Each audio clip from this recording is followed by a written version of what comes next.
Welcome to the Sunday Show with Neil de Beer, the president of a United Independent Movement. Welcome, Neil.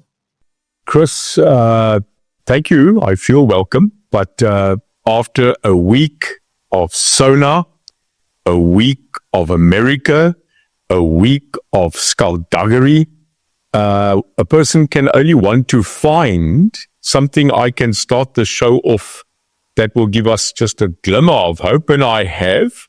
Well done, Stilnox, Driekus, du Plessis, and still the champion of the world. So, yes, I didn't have a Springbok rugby team to give an accolade, but last night or early this morning, our MMA fighter, Driekus, won his fight for the second time and has now reclaimed his belt. So a South African.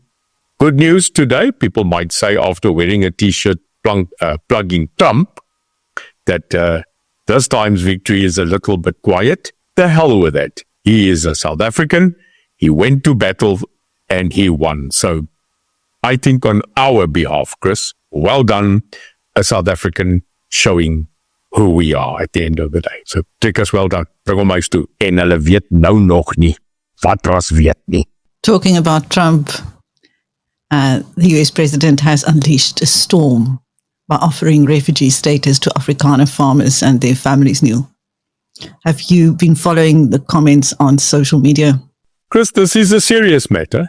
I don't think we can just say that the matter of now Trump offering what he is going to say, an abode for people that are being oppressed and Afrikaners that currently don't see it fit to stay in this country anymore.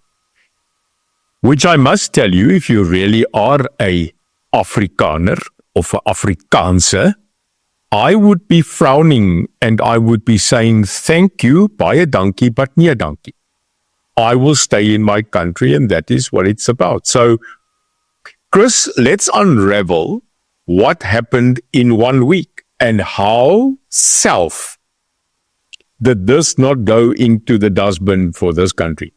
It is a myriad of communication failures, absolute blame on blame, everybody trying to cover their backside, and at the end of the day, no one getting up in this country, as far as I am concerned, rolling up their sleeves, putting on their best suits, and getting the hell to America.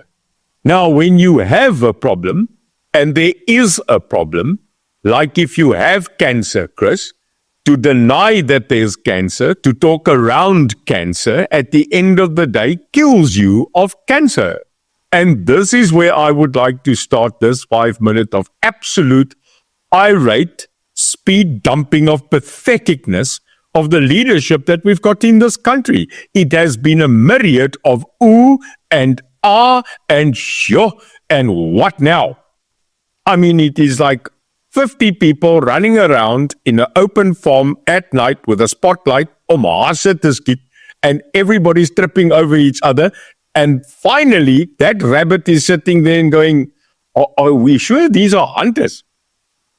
Now, Chris, you've got the DA, you've got the ANC, you've got Ronald Lamola, you've got AfriForum, Solidariteit, and Pieter van Welkom. And everybody is sitting there and going, huh? But what they don't understand is that not one person in this country is taking responsibility. They're not taking responsibility. These are bloody adults. These are world leaders that are sitting there, and you've got Donald Trump that sits there. You know, it reminds me, Chris, of a person that said to me the other day when I spoke to him, he's quite a religious human being, and I told him, do you know there's 9,440 religious organizations in the world of faith, but there's one devil? How powerful is this devil? So basically, if you take that analogy, we've had 85,000 people this week speak about everything going wrong, and it's Donald Trump, and he's sitting there with a pen and he's going, damn. So, number one, as jy 'n lat pluk, gaan jy gemoer word. if you go and you pick that bronze, don't now scream when you get beaten up with the same thing. So let's unpack it, Chris.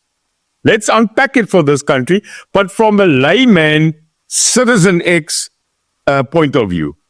Number one, there are more than 140 laws within the Constitution, within the legal framework and on statute in this country that is perceived, which is correctly, race-based laws. That's number one. America frowned upon that. Number two, so Chris, I will build up, but what I'm trying to get up is this was not about land. This whole thing that happened from the US was not sparked off by him signing in this country the land. I'm telling you what was the crescendo that was building up to this massive orchestra piece. One, it was the race-based laws. Second, Donald Trump has previously also attacked our BEE law as being unfair and prejudiced. So BEE. Number three, the fact that South Africa, the almighty South African ANC, went to the International Crime Court and laid a formidable charge of merely genocide to the point against Israel. Point three. Number four, they go and sign laws, and three of them incumbent, one not, but other two. The Bella Act, again, Afrikaner. Number two, the EWC, the land without compensation, and then the stump at NHI. Chris, can you now see what is the facts that built up to this point where Donald Trump turned around and being whispered, I'm sure, in the ear by Elon Musk, by telling him, but by the way, also not that they all make up a stuff up of this trifle, Donald, but when I wanted to bring better internet, better connectivity through Starlink, I was told that I can bring in, but I have to give away a proportion of my company to the unfair race-based BEE law. Make no mistake, hy skroefie in. So you are sitting there, Marcus Rubio getting up and going, well, as the new Secretary of State, Foreign Affairs, the hell with him. And I'm also not going to attend the G20 because Cyril Ramasuksuk is currently also going to chair. Chris, there you have it. A litany of small detonations on a string of pearls of a big dynamite bomb. And now, ultimately, and I'll tell you this, because I know from the ground, no one expected the last detonation of a pure and final executive order 2 days ago from Donald Trump. Because you remember the previous discussion was he was standing at the foot of his airplane, Air Force One, and just made a comment where he was said, are you going to bring out sanctions to Africa? And he said, no, South Africa. He then spoke about the bad things that are being done here, etc. But at that stage, Chris, he did not sign a document yet of what he did 2 days ago. He cut off certain relief funding, and you will remember that was approximately 8 billion rand, 435 million US, and that was for antiretroviral drugs to support the people in this country that have HIV/AIDS. That was just what he cut and said that would go under investigation, Chris.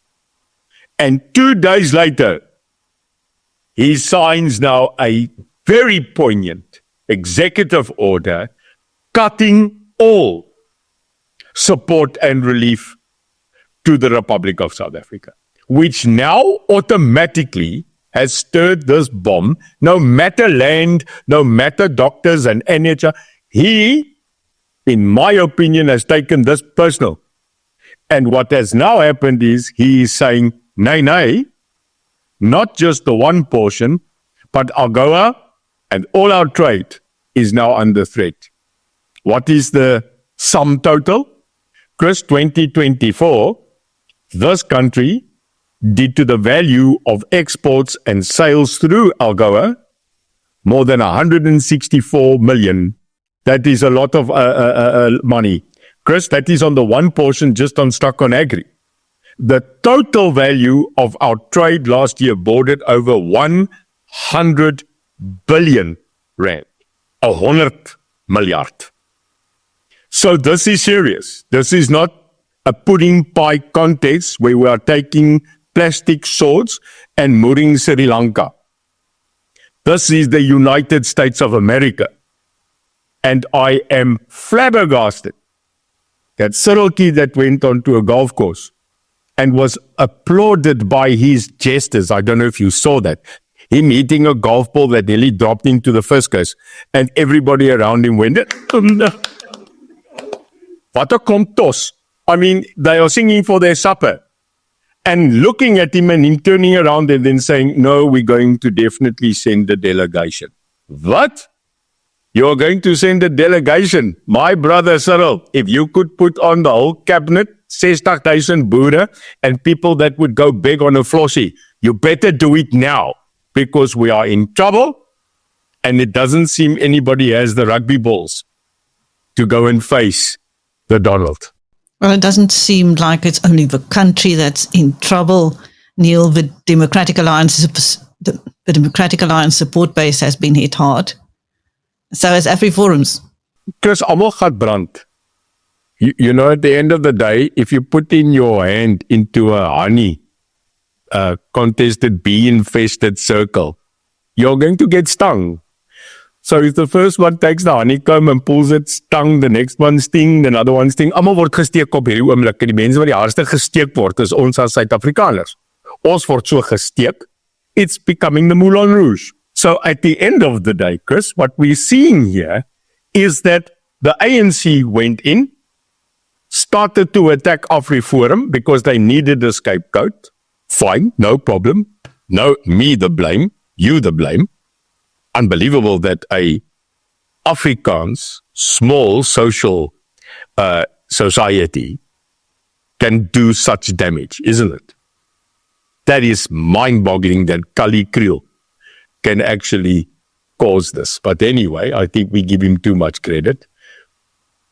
We are now seeing that after Cyril tried to get involved and tried to say, but this is absolutely wrong because Section 25 of the Constitution, which protects private property ownership, in their opinion, has never been changed.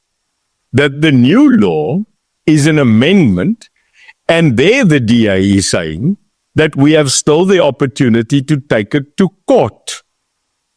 And then John Steenhuisen, after obviously Cyril is just slapped to the side by the United States, John has to come up, and I'm telling you, he had to come in, because if Cyril wasn't listened to anymore, who are they going to listen to? And it is, therefore, in my opinion, what happened, incumbent on John as the other side of the bridge of the GNU to come in and to try and solve this matter on behalf of the GNU.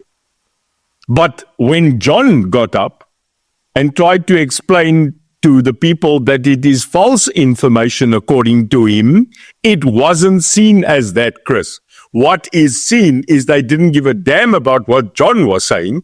All they saw was a puppet that is now coming in and trying to protect Cyril. That is the perception what I saw on social media. And Chris, they took flack. The shots that they have been taking as the DA in the past week, I will tell you, I have never seen in my lifetime being in politics. And therefore, you now have the GNU that is sitting there and that is compromised because no one wants to speak to the ANC because they see this as an ANC law. And because it was signed with such bravado, but now I think they are contemplating that they made a mistake. So there's no one that was spared. Absolutely everybody is now being tainted under the sole brush. And that's why, Chris, we need cool heads now. And we need to go state our case at America. And I think you saw there was a discussion this week that I might go, that I have been invited by a certain segment of people to go to Washington. And it will be an honor. And someone said to me, but Neil, who do you represent? I represent me. Secondly, what would I go tell Trump if I see him? I'll go tell him the bloody truth. And what is the truth, Chris? Well, the truth is that this country, for the first time in a very long time, has never seen such racial tension in the street, in social media, that I have ever seen in such a long time. And it is actually very sad, Chris, that South Africans have to sit here again after so much hurt, after trying to get things right, and we've gone back to square one on the racial issue. Neil, you attended the State of the Nation address last week. Chris, I didn't attend it. Luckily, I stayed a bit away. I was in the vicinity, but decided to have popcorn, a bit of slush, and a TV, because I thought if there was ever going to be access to a circus, today is the day. And it was free. I sat there, and Chris, I'm going to make a statement. When he spoke and finished, I turned to a colleague of mine, Michael Louis, who invited me to come watch this.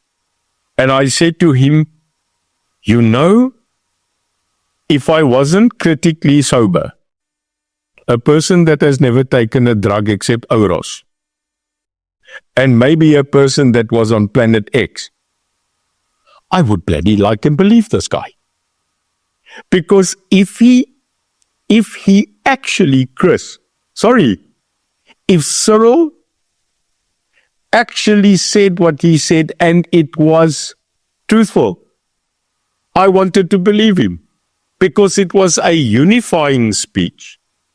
There was no critical issue of explaining fiscus and finance. His total structure of sonar was to come and talk about unity. Now, you will remember his previous discussions. I told you the year before was he compared South Africa to a little girl called Tenswalu. And the journey of Tenswalu from birth, and then she got the right of clean water, and then she could have a RDP house, and she got education, and then Tenswalu went Murtu. Does anybody at this current moment tell Cyril that Tenswalu is a little bit ill, has no work, has no job, doesn't have a medical aid, is part of the 56% that currently is looking for a job? So Tenswalu op hierdie oomblik is maar ook 'n bietjie effie moer toe, nê? So Tenswalu failed, you know. She's on cough medicine. And then the year before that, he used this beautiful thing called Tumamina, which means send me, you know, but then I turned it to Tumamina P, which means send me where. So every year, Cyril comes with this crescendo of trying to unify. He always speaks about programs and projects and commissions and committees. And I sit there and I go, "Je gat is alweer." And then at the end of the day, this roller coaster hits dog bottom. So no, I watched him. I looked at the people and I said to myself, same thing, same story, just in a different who or how. Very disappointing, because he's talking about things, Chris, that I wanted to say, Mr. President, you are absolutely so far apart from reality. 980 billion for this, 900 million for this. And the only thing I was asking was, you've said this before. So Chris Sona, an absolute unfortunate dud. It was numbing to the brain. I give him his points for trying to unify, and the reading of every one of the 14 soldiers' names, I gave him an absolute plus for that. The fact that he's trying to now say that the flags of this country must fly at half-mast now, a month after, I think that opened a positive shot maybe to a lot of people, where they said, oh, okay, you know, he's now being something of a leader. But unfortunately, Chris, he will never be a statesman, in my opinion. And he doesn't invoke any excitement about what is going to happen this year. But yet he got applauded by some of the very same opposition party members who had previously slated his speeches. Chris, if you look at it, Chris, I always look at the people that come in front of the president. I think I must get a clip together for you.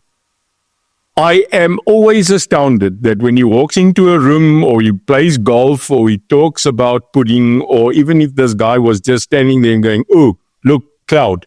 There are people that are always around him that go, it's pathetic. The king is naked. Hierdie koning is kaal.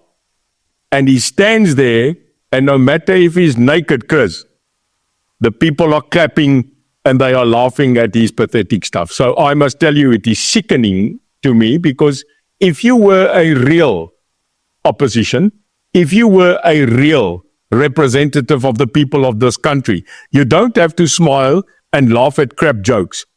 You can put your opinion across strongly and absolutely be a person with a conscience. So Chris, no, I'm not impressed with anybody around him, because they court jesters clapping at the naked king. And here's the thing, Chris, and I've said that, you know me, people say this about me. I'm not here for the popular vote. I don't seek to be popular. I seek to be just. And it seems that in the GNU, you'd rather be popular than take the bloody right decision for 60 million people. And that sits right here. Jy weet, nadat jy omtrent 6 kilogram geelvet botter gevreet het en biltong, you know, you get that knoppy here. And that's how I felt when I put off Sona. I had to go drink milk of magnesia.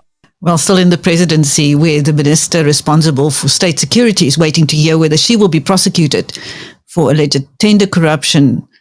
And that is just one aspect of the crisis in the intelligence services. We also saw the former state security minister Bongani Bongo granted bail in a state capture related case, Neil.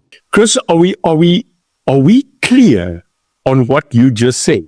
I mean, sorry, I have to push pause. You know, I got such many laughs last time when I spoke about Eskom's push. Ek net gewoon my lippe reg kry. Can we push pause quickly on politics? Did we just say that the current minister in the presidency, who is in charge of the spies, of intelligence, of the Secret Service, that person has been and is being investigated?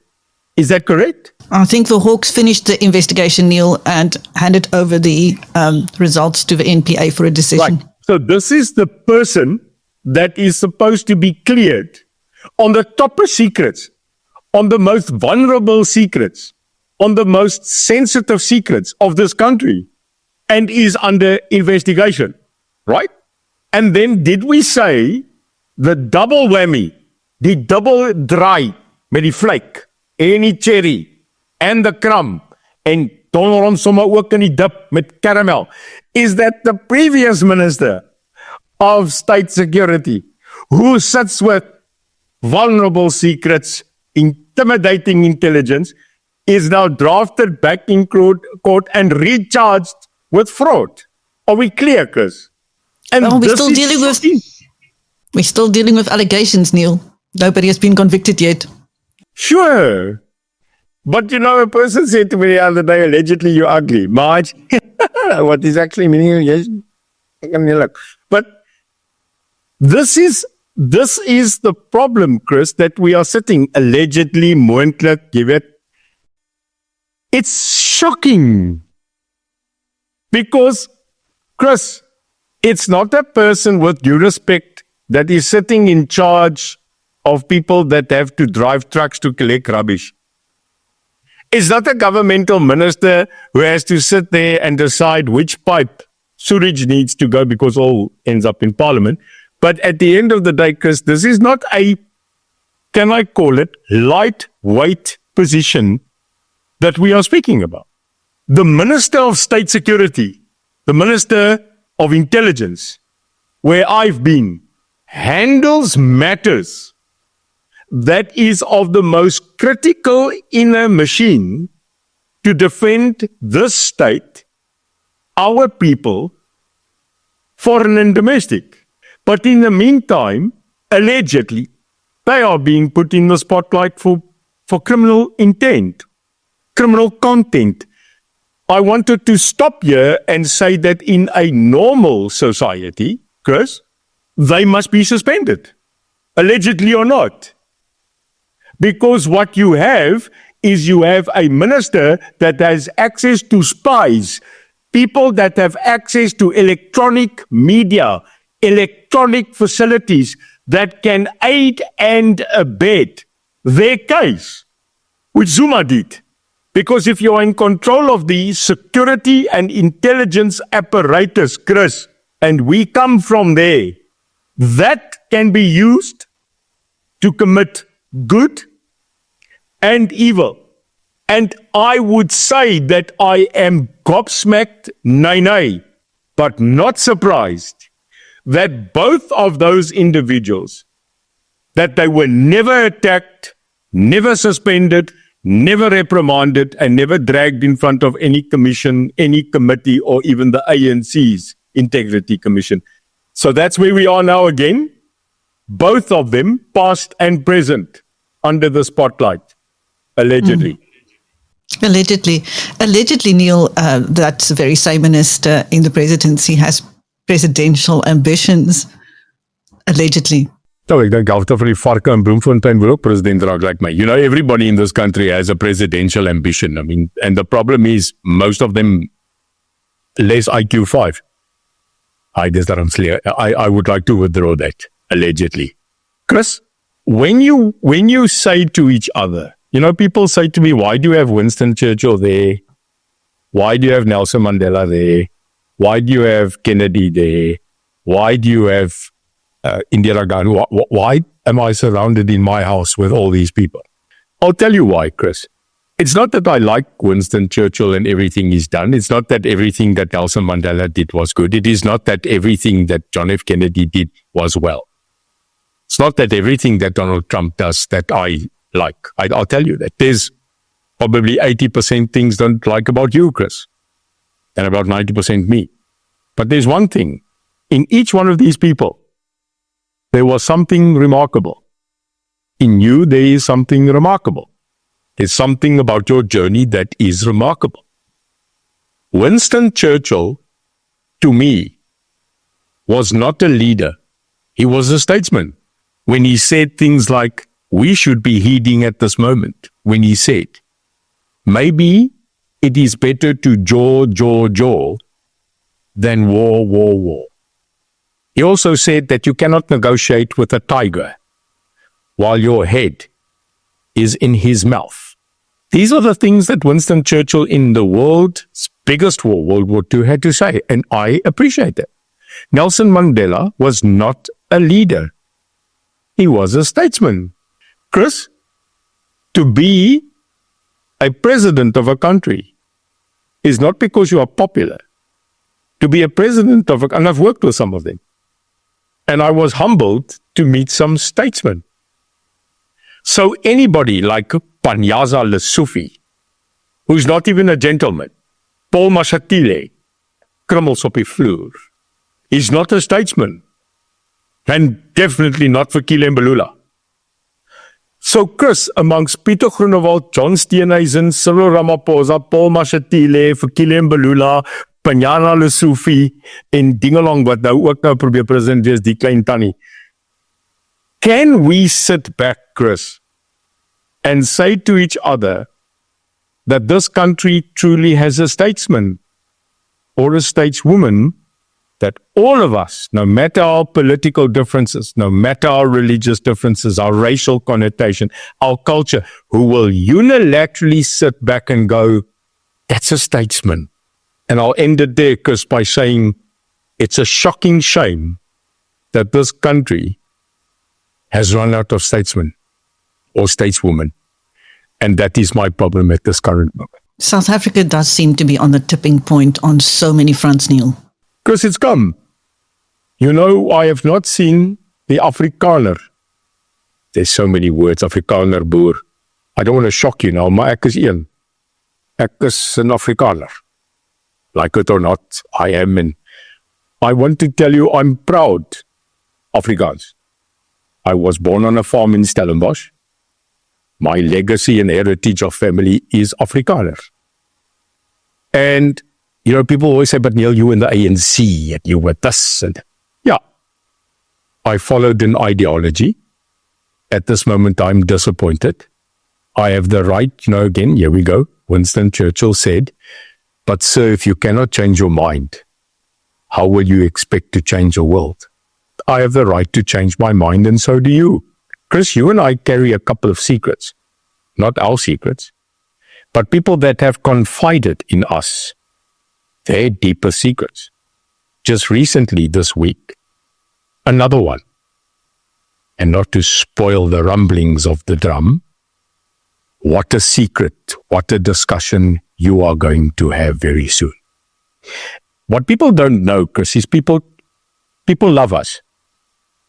They don't love us as us. They love our integrity.